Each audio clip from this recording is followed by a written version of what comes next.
সাবেক প্রধানমন্ত্রী শেখ হাসিনার বিচারের দাবিতে শরীয়তপুরে আজ বিক্ষোভ মিছিল ও প্রতিবাদ সমাবেশ করেছে জেলা যুবদল। বৃহস্পতিবার দুপুর 12টায় শহরের শহীদ মিনার চত্বর থেকে একটি বিক্ষোভ মিছিল বের হয়। মিছিলটি শহরের প্রধান প্রধান সড়ক প্রদক্ষিণ করে উপজেলা চত্বরে গিয়ে শেষ হয়। সেখানে জেলা যুবদলের সাধারণ সম্পাদক জামাল উদ্দিন বিদ্যুতের সভাপতিত্বে অনুষ্ঠিত সমাবেশে প্রধান অতিথি ছিলেন জেলা বিএনপি নেতা ও শরীয়তপুর জেলা ডেভেলপমেন্ট সোসাইটির নির্বাহী পরিচালক মুজিবুর রহমান মাতবর। সমাবেশে বক্তব্য রাখেন শরীয়তপুর জেলা বিএনপি সহসভাপতি সাংবাদিক আবুল হোসেন সর্দার, কেন্দ্রীয় কৃষক দলের সাংগঠনিক সম্পাদক মনিরুজ্জামান দীপু, জেলা যুবদলের যুগ্ম সাধারণ সম্পাদক আতিক মোল্লা, নড়িয়া উপজেলা যুবদলের সিনিয়র যুগ্ম সাধারণ সম্পাদক মতিউর রহমান সাগর সহ আরও অনেকে।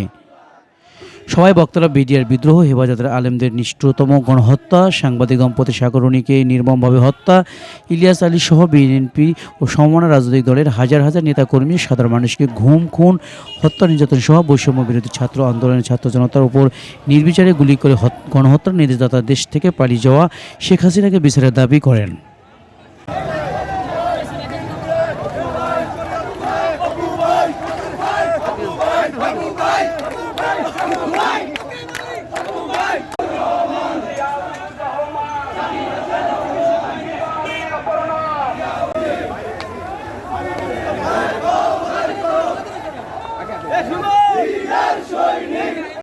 আপনারা যার যার অবস্থান থেকে মিছিলে অংশগ্রহণ করুন। শরীয়তপুর জেলার একমাত্র মুরব্বী যিনি ঢাকার রাজপথে এই আন্দোলনে ছিলেন, তিনি হচ্ছেন আমাদের নেতা জনাব মুজিবুর রহমান মাতবর।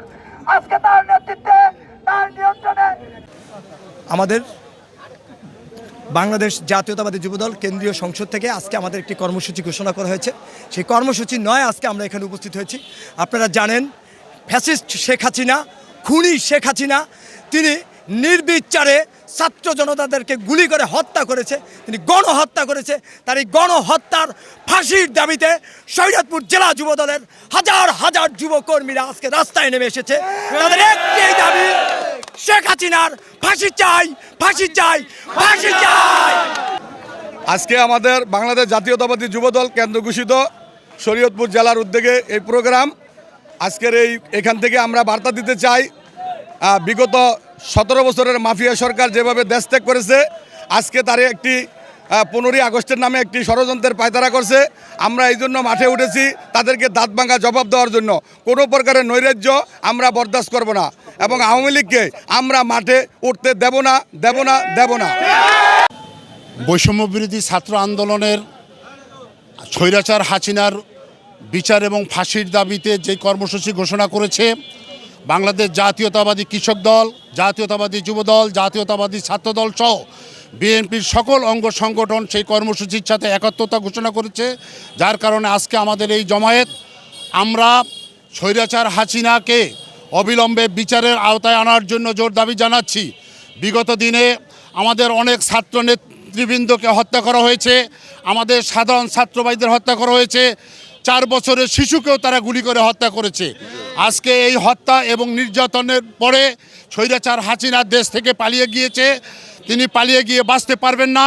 আমাদের সাধারণ জনগণের দাবি হচ্ছে ইন্টারপোলের মাধ্যমে অবিলম্বে তাকে আইনের আওতায় আনাতে হবে এবং তার বিচার বাংলাদেশের মাটিতে নিশ্চিত করতে হবে। শুধু শেখ হাসিনাই নয়, তার দোসর যারা রয়েছেন, যে সকল পুলিশ অফিসাররা এই হত্যাকাণ্ডের সাথে জড়িত আছেন এবং যে সমস্ত আওয়ামী লীগের নেতারা এই হত্যাকাণ্ডের মদত দিয়েছেন, তাদেরকেও বিচারের আওতায় এনে অবিলম্বে শাস্তির ব্যবস্থা করার জন্য আমরা তত্ত্বাবধায়ক সরকারের কাছে জোর দাবি জানাচ্ছি। আজকে আসলে আমাদের এই জামায়াতের মূল উদ্দেশ্য হচ্ছে 5ই আগস্টের মধ্যে দিয়ে ছাত্র জনতার বিপ্লবের মধ্যে দিয়ে হাসিনা সরকার যখন পালিয়ে যায়, তখন এই হাসিনা সরকারের অন্য অন্য দোসররা বাংলাদেশের মাটিতে অবস্থান করছে। তারা নানা সময় বিভিন্ন স্পটগুলোতে তারা বিভিন্ন সন্ত্রাসী কার্যকলাপ চালিয়ে গেছে। আমরা বাংলাদেশের আপামর ছাত্র জনতা সবাই রাজপথে অবস্থান করছি, যাতে এই সন্ত্রাসী গোষ্ঠীর কোনো লোক এই দেশে আর কোনো ভয়াবহ নৃশংস হত্যাকাণ্ড প্লাস জোর জুলুম অত্যাচার না করতে পারে। তারই ধারাবাহিকতায় আমি শরীয়তপুর জেলা ছাত্রদলের পক্ষ থেকে বলতে চাই, এই ধরনের অপকর্ম যেখানেই করবে আমরা ছাত্রদল তাদেরকে রুখে দেবো ইনশাল্লাহ।